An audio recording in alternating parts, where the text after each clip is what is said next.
समाजशास्त्र एक मुश्किल और रोचक विषय हो सकता है, लेकिन यह हमेशा रोचक रहता है क्योंकि यह समाज में हो रहे उत्थान, गिरावट और कुछ नए होने वाले वादों से संबंधित होता है।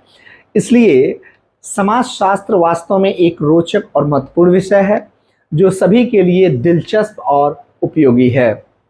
समाजशास्त्र एक विज्ञान है जो समाज के विभिन्न पहलुओं का अध्ययन करता है, जैसे राजनीति, आर्थिक स्थिति, संस्कृति, कुटुंब, परंपरा, सामाजिक रिश्ते आदि। समाजशास्त्र का ध्येय होता है समाज के विकास और उन समस्याओं के समाधान का उन्नयन करना। साथियों, समाजशास्त्र में व्यक्ति और समाज के बीच रिश्ते विशेष रूप से ध्यान दिए जाते हैं। समाज के विभिन्न पहलुओं के अध्ययन से वे मानव विकास को समझते हैं। समाज में सुधार हो सकता है। समाजशास्त्र समाज के सभी तबकों के बारे में अध्ययन करता है, जैसे जाति, धर्म, लिंग, वर्ग इत्यादि। साथियों, जैसा कि आप जानते हैं, समाजशास्त्र अनुसंधान के द्वारा समाज के समस्याओं का समाधान निकालता है। समाजशास्त्र विशेष रूप से विभिन्न समाजों के समानता और असमानता को महसूस करता है और इन समस्याओं के समाधान के लिए उपलब्ध स्कीमों, योजनाओं और नीतियों का अध्ययन करता है। ठीक है, तो हम कह सकते हैं कि इसी के साथ साथ वह समस्याओं के समाधान के लिए सुझाव और अंतिम निर्णय लेकर समाज में सुधार लाता है। समाजशास्त्र एक महत्वपूर्ण शाखा है जो समाज को विकसित और प्रगतिशील बनाने के बारे में सोचने तथा समस्याओं के समाधान के लिए योगदान देने के लिए निरंतर अनुसंधान करता है, रिसर्च करता है। समाजशास्त्र एक महत्वपूर्ण और रुचिकर क्षेत्र है जो हमें समाज की विभिन्न पहलुओं को समझने और विश्लेषण करने के लिए मार्ग प्रशस्त करता है। एक ऐसा पहलू है जो इस विज्ञान के अध्ययन के माध्यम से बागीचे की तरह से हरा भरा विश्लेषण करने में हमारी मदद करता है, जिसमें जाति व्यवस्था विशेष रूप से महत्वपूर्ण है। समाजशास्त्र में जाति व्यवस्था की महत्वाकांक्षा या जो कहें समाज हमारे आधारभूत संरचना को समझने में सकारात्मक योगदान देती है। समाजशास्त्र में जब हम व्यापार, शिक्षा, पाठशाला, धर्म, राजनीति और सामरिक अवसरों की बात करते हैं, तब जातियों की एक महत्वपूर्ण भूमिका दिखाई देती है। यह सोसाइटी को एक ढांचा प्रदान करता है जो संचार, सहभागिता और पहचान के माध्यम से सबल, संतुलित और सामरिक विकास का मुख्य आधार बनता है।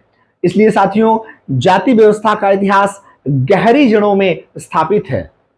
जमाने पहले से जब हम इतिहास की रौद्रीयता में देख सकते हैं कि जाति व्यवस्था अस्थायी और आपसी प्रतिष्ठा का एक स्रोत रहा है, लेकिन यह विचारशीलता और प्रगति के साथ मार्च करते हुए सदियों से बदल रही है, आज भी बदल रही है।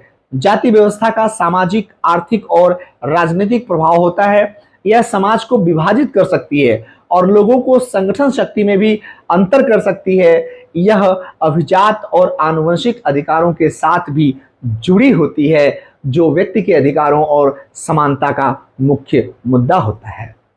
जाति व्यवस्था के बारे में बहुत सारे विवाद हैं। कुछ लोग इसे सर्वाधिक तार्किक और एथिक मानते हैं, जबकि दूसरे लोग इसे गैर न्यायिक और न्याय के प्रतिकूल मानते हैं। इस दंडाधिकारिक और नीतियों से जोड़े जाने वाले विषय पर चर्चा करने में हमें ध्यान देना चाहिए, चर्चा करना चाहिए। साथ ही किसी भी समाज के उद्धार के लिए जाति के बारे में अध्ययन करना भी बहुत जरूरी है। अगर देखा जाए तो जाति व्यवस्था का निर्माण, संगठन और उसकी प्रवृत्ति केवल धार्मिक और सामाजिक पदानुयायी तत्वों की वजह से ही नहीं हुआ है। इसके पीछे इतनी सारी समाजशास्त्री और राजनीतिक बातें हैं जिन्हें समझना अत्यंत आवश्यक है। साथियों, इसलिए सामाजिक रूप से विभाजित समाज में समरसता और साहचर्य का मार्ग प्रकट करने के लिए जनसंख्या नियंत्रण और राष्ट्रीयता के जरिए जाति व्यवस्था को समग्रता के नजदीक लाने का प्रयास करना अति आवश्यक है। जातिवाद को मान्यता नहीं देना चाहिए और अपितु सभी को समाधानों और समरसता की ओर आग्रह करना चाहिए। साथियों, अगर आपको इस वीडियो के माध्यम से समाजशास्त्र में जाति व्यवस्था पे आधारित कोई प्रश्न अगर हल हुआ तो बहुत बहुत धन्यवाद। अगर आपके मन में कोई भी प्रश्न हो जो इस टॉपिक से रिलेटेड हो या आप पूछना चाहते हैं तो आप कृपया कमेंट करके बताइए। इस चैनल को सब्सक्राइब कीजिए और शेयर कीजिए। हम मिलेंगे अगले सेशन में। नमस्कार।